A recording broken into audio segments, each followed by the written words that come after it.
우리가 본 것처럼 마르크스 이론은 전혀 독창적인 것도 새로울 것도 없습니다. 그럼 혁명 이론으로서의 그 강점은 어디에 있는 걸까요?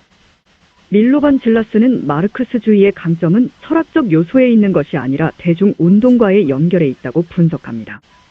질라스가 볼 때 마르크스는 자신의 이념을 철학으로 여기지도 않았고 그렇게 대접해 주길 바라지도 않았다는 것입니다. 그런데 그 이후 마르크스의 후계자를 자처하는 사람들, 레닌, 카우츠키, 브레아노프, 스탈린 같은 관념론자들, 질라스는 철학도 알지 못하였고 재능이 없는 자들일수록 자신들의 정당성의 근거로 마르크스주의를 가져다 마르크스조차 예상하지 못했던 마르크스주의를 만들어낸 것이라고 전곡을 찌릅니다. 그 과정에서 이들은 과학의 시대, 민중들의 과학에 대한 믿음을 이용하여 자신들의 독단적 도그마를 과학이라 부르며 선정과 선동을 사실상 과학으로 둔갑시켜 대중을 속이고 반복적으로 세뇌하기에 이른 것입니다. 헤겔 본인은 아마도 자신이 발견한 그 결론, 자신이 도출했던 그 결론이 보여주는 가능성으로 인해서 매우 당혹했을 것입니다. 예를 들어 모든 사물이 끊임없이 변화한다면 그러면 자신의 이념에는 어떤 일이 벌어질 것이며 또 그가 보존하길 원했던 사회에는 무슨 일이 생길 것인가.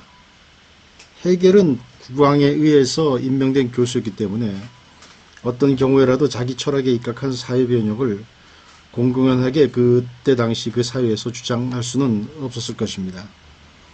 마르크스는 그렇지 않았죠. 그는 한 청년으로서 1848년의 혁명에 적극적으로 참가했습니다. 그는 헤겔의 사상들을 통해 극단적인 결론에 도달했습니다. 유럽 전역을 휩쓸고 있는 피비린내나는 계급투쟁은 새롭고 보다 고차원적인 그 무엇을 향해 전진하려고 하는 인간의 안간 힘이 아니었던가. 마르크스는 이렇게 생각했던 거죠.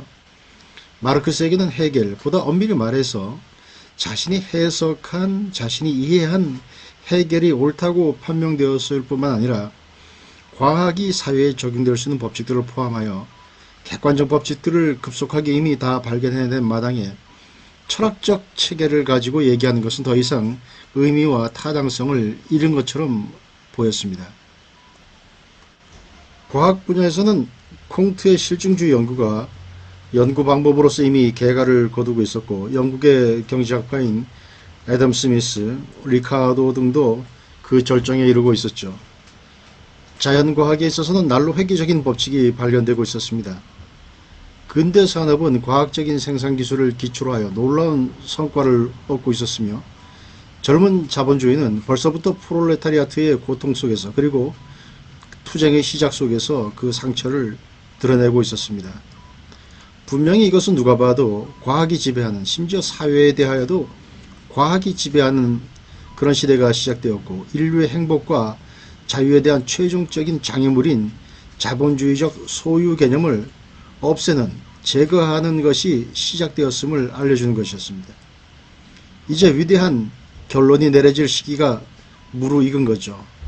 마르크스는 그러한 결론을 공표할 담력과 실력도 갖고 있었지만 대신 그에겐 그가 의지할 수 있는 사회적 세력이 없었습니다.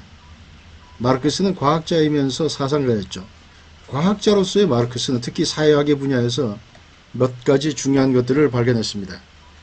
사상가로서의 그는 현대 역사에 있어서 가장 크고 중요한 정치운동, 즉 처음에는 유럽에서 생겨나고 지금은 아시아에서 진행되고 있는 이데올로기적 기반을 제공했습니다. 그러나 마르크스는 과학자이자 경제학자 그리고 사회학자였기 때문에 굳이 그 자신이 나서서 전체를 포괄하는 철학적 또는 이념적 체계를 수립하려는 생각은 하지 않았습니다. 그는 일찍이 한 가지 확실한 건 내가 마르크스주의자가 아니라는 것, 이렇게까지 말한 적도 있습니다. 그의 탁월한 과학적 재능은 마르크스를 오웬이나 프리에 같은 앞선 시대의 사회자들보다 높은 반열에 올려놓았습니다. 또한 그가 모든 것을 포괄하는 사상 또는 그 자신의 철학 체계를 고집하지 않았다는 사실이 그로 하여금 그의 제자들보다 훨씬 돋보이게 만들어 주었습니다. 마르크스의 제자들은 브레하노프, 라브리올라, 레닌, 카우츠키, 스탈린 이런 사람들의 사례에서 보듯이 대개가 관념론자들이었죠. 이들을 과학자로 부르기에는 큰 한계가 있었습니다.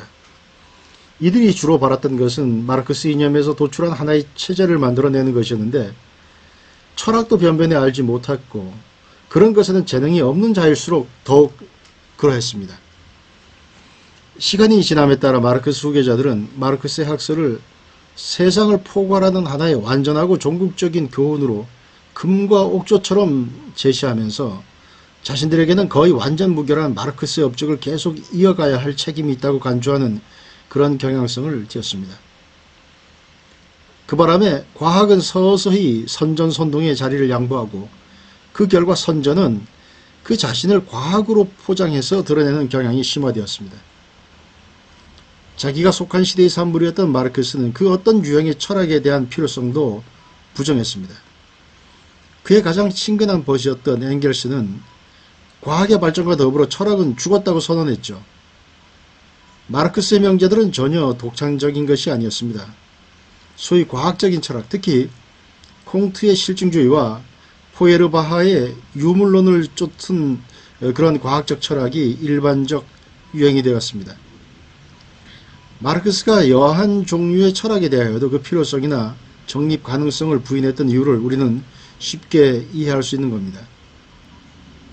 그런데 마르크스 후계자들이 왜 그의 사상을 하나의 포괄적 체제, 하나의 새롭고 배타적인 철학으로 편성하려고 했었는지 그 이유는 이해하기 어렵습니다. 비록 그들이 그 어떤 철학의 필요성도 부정할지는 몰라도 현실에서 그들이 한 것은 자신들이 가장 과학적이고 또는 유일한 과학적 체계라고 여기는 자신들만의 교리, 도구마를 만들어냈다는 것입니다.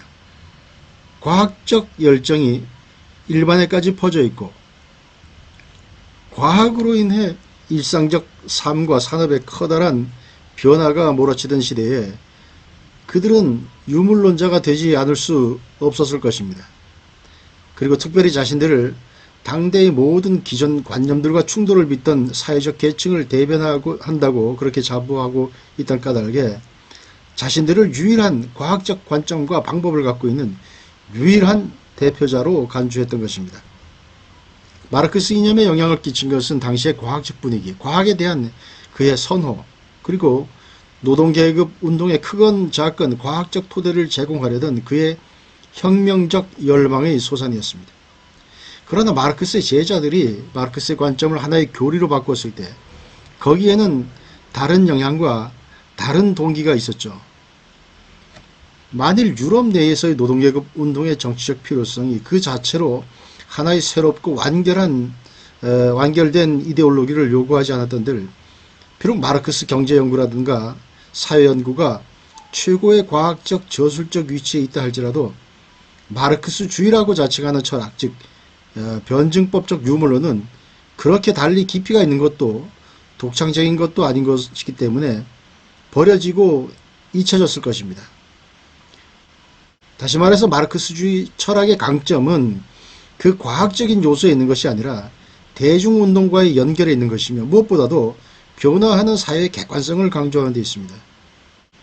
공산주의자들은 기존 세계는 변화를 펼 수 없기 때문에 바로 그 단순한 이유로 인해서 변화할 것이고 이미 그 안에 자신과 대립하며 파괴하는 씨앗을 내포하고 있다고 하면서 노동계급은 이 변화를 바라고 또 변화에 영향을 미칠 수 있다는 주장을 반복해서 되풀이합니다.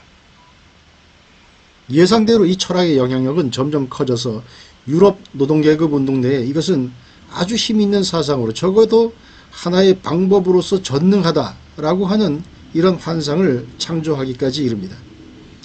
그러나 영국과 미국처럼 유사한 조건들이 존재하지 않는 나라에서는 노동자 계층이 강하고 노동자 계급운동이 강대하였음에도 불구하고 마르크스주의 철학이 그 어떤 영향이나 중요성이 있었다고 보기가 힘들죠. 과학적 견지에서 본다면 마르크스주의 철학은 주로 헤겔과 유물론의 이념을 토대로 하고 있는 만큼 새삼 중요한 것은 아닙니다. 그러나 새로운 피압박 계급의 이데올로기, 특히 정치운동의 이데올로기의 입장에서는 유럽에서 시작하여 러시아를 거쳐 아시아에서 새로운 시대의 한 획을 그었고 새로운 정치운동, 새로운 사회체제의 기초를 마련해 주었습니다.